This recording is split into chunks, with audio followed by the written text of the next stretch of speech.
Сейчас мы будем говорить про новые медийные ландшафты, какие новые возможности появляются. И первым я хочу пригласить на сцену нашего гостя Эндрю Беттс, директора FT Labs, человека, который стоял у истоков разработки первого приложения, которое существует в экосистеме, минуя App Store. Mobile app that's hit the ecosystem bypassing the App Store. Andrew? Thanks very much. Спасибо. Good afternoon, everyone. Добрый день. So, about 2 years ago, Где-то 2 года назад я занялся проектом, который был призван переформатировать планшетную версию Financial Times. Ну, собственно, с этого на самом деле началась наша история. В принципе, если вы помните, что такое FT Web, вы помните, что проект был очень нестандартным и любопытным. Изначально идея была публиковать новости через iPad на базе протокола HTML5. Ну, тогда, в принципе, у нас уже было приложение для iPad, и оно, конечно же, распространялось через App Store. И тут может показаться странно. Зачем что-то менять? В принципе, успешная стратегия. Вроде все хорошо. И тут появляется желание ее поменять, заменить при этом на совершенно непротестированную, непроверенную технологию HTML5. Мне кажется, что отвечая на этот вопрос, мы заодно сможем ответить на вопрос о том, почему так много издателей, собственно, разоряются и закрывают свои лавки. И как можно было бы их спасти. На самом деле, газетчики одними из первых внедряли новые технологии буквально с момента своего появления. Вы, может быть, знаете, что современное полиграфическое оборудование — это же серьезная машинерия. До 50 тысяч экземпляров печатается в час. И там, в общем-то, уровень технологичности достаточно высок. Интернет не первым бросил перчатку в лицо газетной отрасли. Первые трудности возникли у газетчиков еще в связи с телеграфом в XIX веке, когда в 1840-х годах газетная отрасль столкнулась с кризисом во многом навевающий какие-то параллели с тем, что мы наблюдаем сейчас. Тогда Джеймс Гордон Беннет посчитал, что телеграф поставит крест на работе газетчиков. Он даже сказал, что, конечно же, газетный пресс столкнется с серьезной проблемой, что многие газетчики вынуждены будут закрыться. Ведь все-таки телеграф — это новый способ распространения информации. Хотя мы с вами знаем, что фатальным для газетчиков это изобретение не стало, потому что, конечно же, были проблемы последней мили. С одной стороны, демократизация поставки новостей произошла, а вот демократизация последней мили, донесения уже в красе видеоупакованных новостей до рядовых граждан не произошло. Телеграф стал очень полезен, сильно упростил работу большого количества журналистов и даже помог продавать больше газет. Собственно, только с появлением радио у газет впервые появился серьезный конкурент. Но, однако, и к этому конкуренту газеты подстроились. Теперь уже вы могли быть уверены в том, что к тому моменту, когда человек получает газету, он уже саму новость знает. Соответственно, газеты поменяли свою роль. Стали вместо предоставления просто сухих фактов предоставлять комментарии, анализ, дополнительную информацию. Мы с вами оказались в похожем положении. Наши с вами коллеги какое-то время назад думали на тему, как же, собственно, они-то могут адаптироваться к интернету и вырасти и на этой технологической революции. Им, впрочем, это не удалось. Вот здесь видите, как снижаются тиражи британских газет. Мало того, что это устойчивый тренд, так больше того, мы с вами видим, что, конечно, люди понемногу уходят с привычных устройств на мобильные девайсы. По нашим данным, в 2012 году уже было продано вдвое больше смартфонов и планшетов, чем десктопов.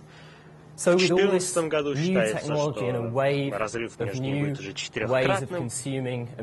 Это, конечно же, гласит, показывает, что люди уже привыкли по-новому потреблять информацию, где бы они ни находились. Что, опять же, неудивительно, контента ведь тоже стало больше.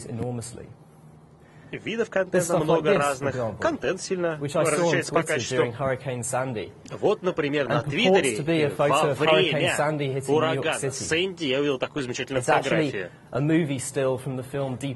На самом деле, если видели фильм Deep Impact, вы понимаете, что сцена оттуда. И, по-моему, распространение подобных фотографий показывает, что запрос на качественную журналистику никуда не делся. Производить такой контент легко, потреблять легко, просто. Ну и, собственно, Твиттер везде распространен.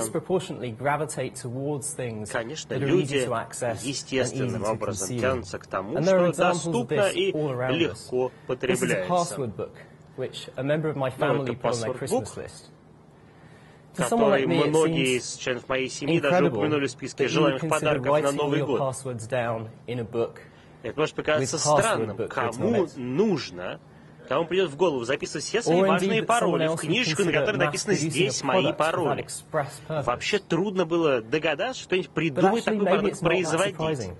Но на самом деле продукт ужасно популярный. Конечно, есть сотни более надежных способов хранения паролей.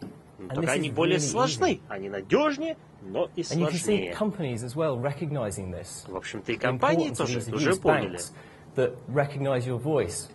Именно поэтому в каких-то банках, например, все чаще и чаще распознают клиентов по голосу, а не по каким-то номерам. Ну, в лондонском метро теперь есть, например, электронные карточки, так называемые ойстер-карточки, которые можно пополнять вообще ничего не покупая больше, не подходя. Мы сами знаем, что в войне Betamax и VHS победил VHS не потому, что качество было лучше, качество было хуже у него, а просто потому, что длина записи максимально была ровно вдвое больше.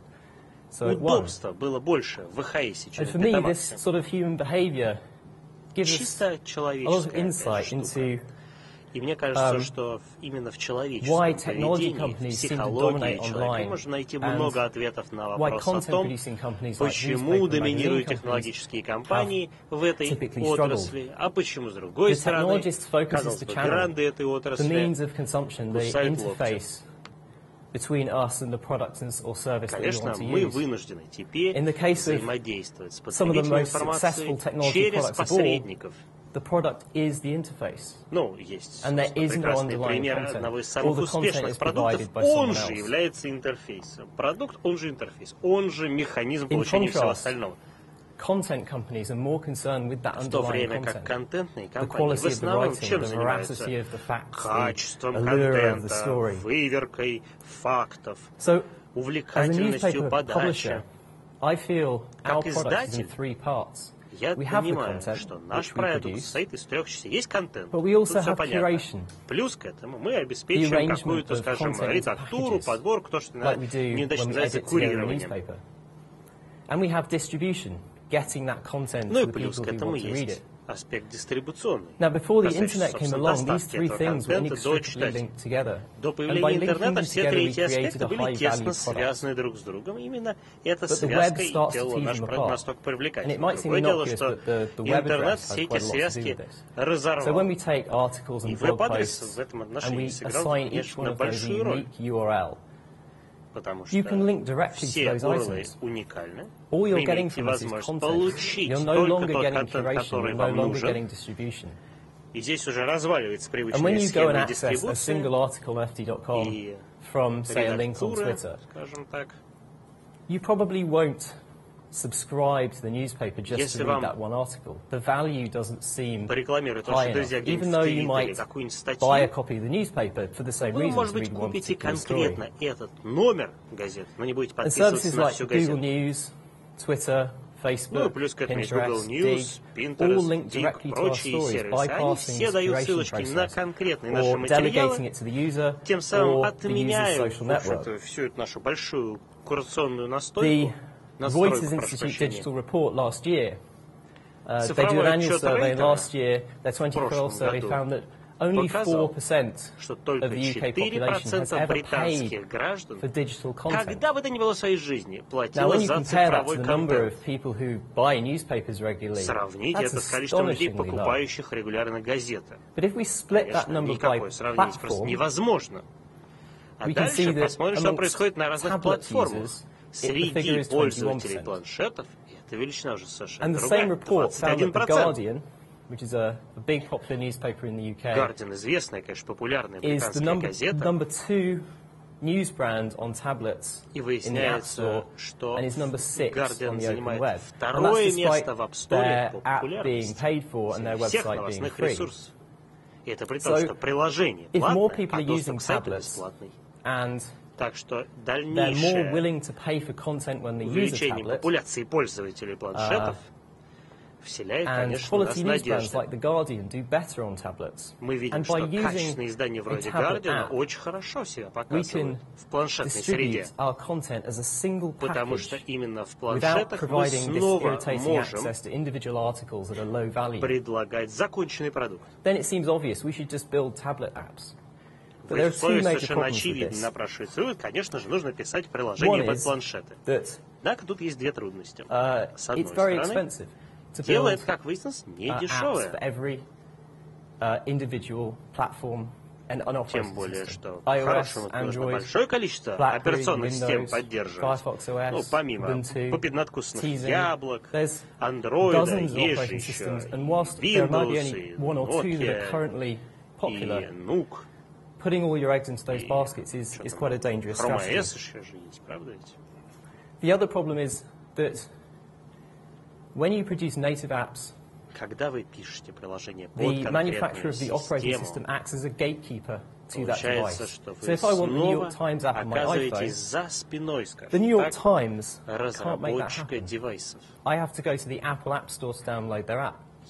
And they rely on Apple to distribute their app for them. They have to comply with Apple's rules and regulations when they do that. And the same is true of Microsoft and Google and BlackBerry and anyone that runs an app store. So for a company that's always enjoyed a direct relationship with its customers, putting a technology company in between doesn't seem like an ideal modification to our business model. Становится незаменимым посредником регистрации, и это многих отпугивает, потому что получается, что вы снова теряете контроль над собственным каналом доставки контента.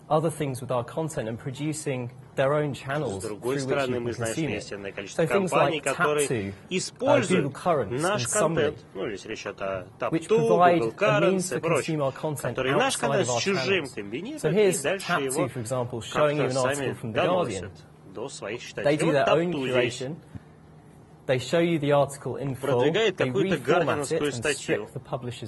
Другое дело, что Tap2 в этом случае вырвал отсюда логотип Гардиана, переформатировал статью, где-то там какая-то редакционная была правка, и можно прочитать всю статью и, в общем-то, особо не догадываться, что это Guardian, никогда не зайти на сайт Guardian.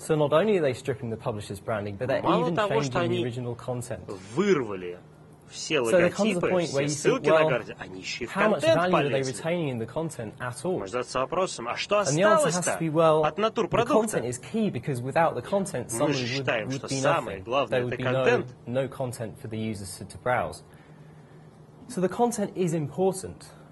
But somehow the publisher's intent and message is getting lost. So what does this tell us? People increasingly have diverse attitudes about how they want to consume news. People who use Tap2 want their news curated by a particular third party that they trust. And they want it presented in a standardized way that is the same across different sources. Some users want their news curation delegated to their social network. So they want individual links to stories to bubble up from Twitter and Facebook. And some people are looking for a trusted guide, someone who can tell them, these are the important stories that you need to read today. изданиям или людям, или редакторам. Ну, вот мы, скажем, гордимся тем, что у нас хороший редакционный отдел. Конечно, нужно подстраиваться под эти все больше и больше расходящиеся потребности людей. Нужны инновации и в плане сбора платежей. Было бы здорово, если бы мы могли автоматизировать запрос на оплату. И плюс к тому еще автоматизировать исполнение этой оплаты. В принципе, когда проектировался веб первой версии, в одной из спецификаций, а именно RFC, не помню какая она, 627, по-моему, была оставлена даже специальная форма 402. Ну, наверняка сталкивались с ошибкой 404, когда вы забивали несуществующий уровень.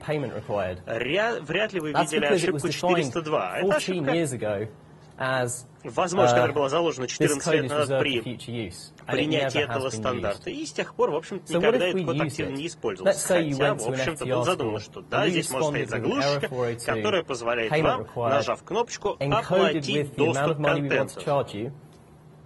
И это с чисто технической точки зрения совсем не сложно.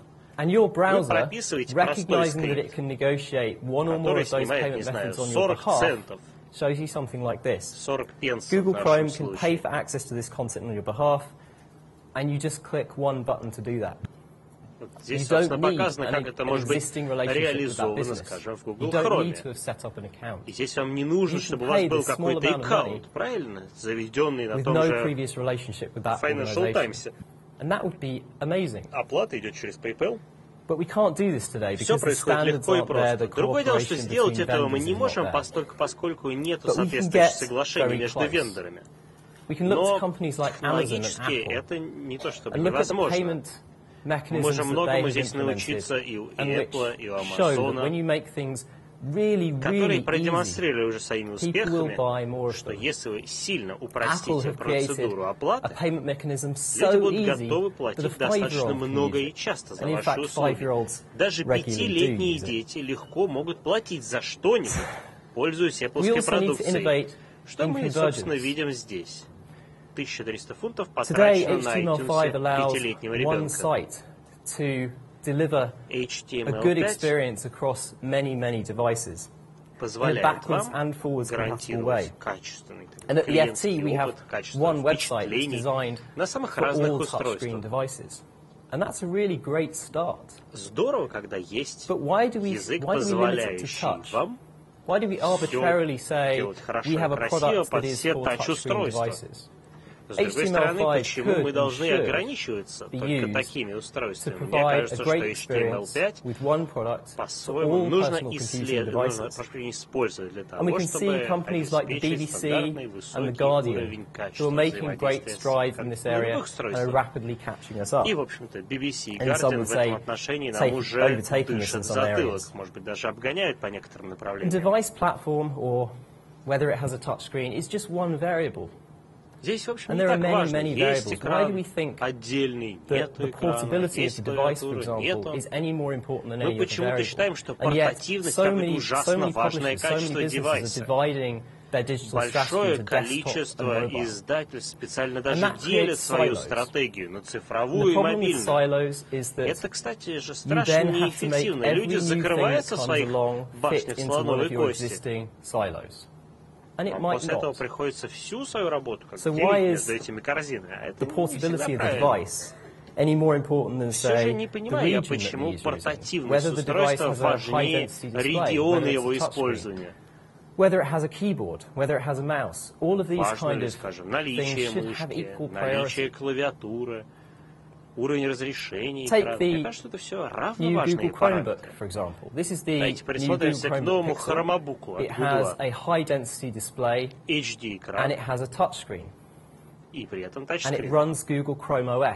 Работает на оси Google Chrome. Что значит, что самостоятельно поставить приложение вы не можете, нужно идти в их Google Play. С этой точки зрения получается, что это планшет.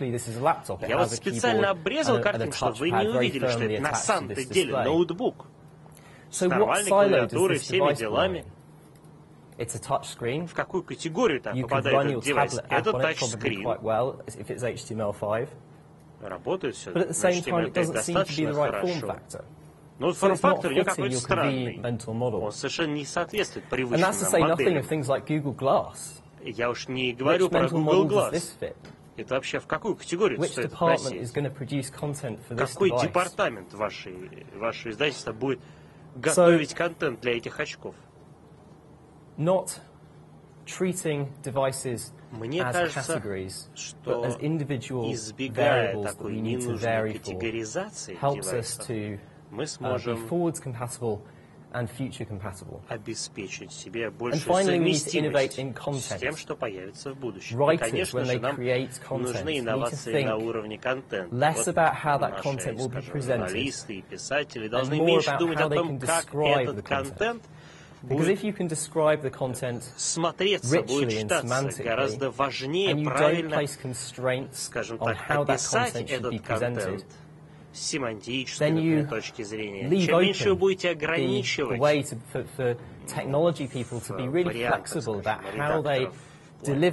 представления этого контента, тем больше будет его потенциальный охват.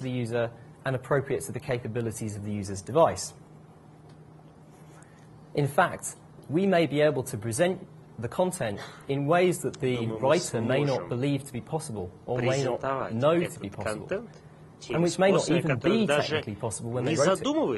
After all, the FT's been publishing for 125 years. In that time, we've published millions of articles, and many of them are available on FT.com, using technology which was inconceivable when that content was written. Adaptability needs to pervade absolutely everything we do. We need to adapt to a device, whether it's a phone, or a tablet, or a laptop, or maybe a TV, or a games console, or a set-top box, or maybe an in-flight entertainment screen, or an in-car screen, or Google Glass, or a desktop computer. I even saw an internet-enabled fridge at a conference I was at yesterday. We need to adapt to the user, whether they're interested in world news, politics, markets, equities, arts, or comment. And we need to adapt to the channel, whether it's one of our own channels or whether it's a channel operated by a third party like Flipboard, or Google, or Bloomberg. The further and wider the reach of our content, the more successful it will be. So we need to choose a technology which positively encourages that interoperability between platforms and the open exchange of information and doesn't create walls and silos that we're going to have problems getting over and dismantling in the future. So for me, that technology is HTML5 and the technologies of the open web. But in the meantime, we still print 1/3 physical newspapers every day. Will we really survive when people stop buying them? The Pew Research Center has a project for excellence in journalism, and they predict shrinking newsrooms, less frequent publication, давно уже говорит о том, что газеты начнут издаваться реже, больше газет будет закрываться, будет, собственно, уменьшаться редакции новостей. And not just because of the Hurricane Sandy thing. Our editor, Lionel Barber, said this recently. We need to make a clear distinction between what I would describe as social interaction or one source story versus something which is at its best a craft. And that is that you test with multiple sources and accounts of events. You try to have a degree of objectivity. You revise for accuracy. That's journalism. It would be a pretty sorry world without good journalism. So let's build good technology to support it. Whether that's inventing new payment models, creating adaptive delivery systems, or designing new simpler content formats. За счет, скажем, разработки новых форматов. Давайте создадим технологии, которые нам нужны для того, чтобы качественная журналистика не загибалась. Спасибо большое.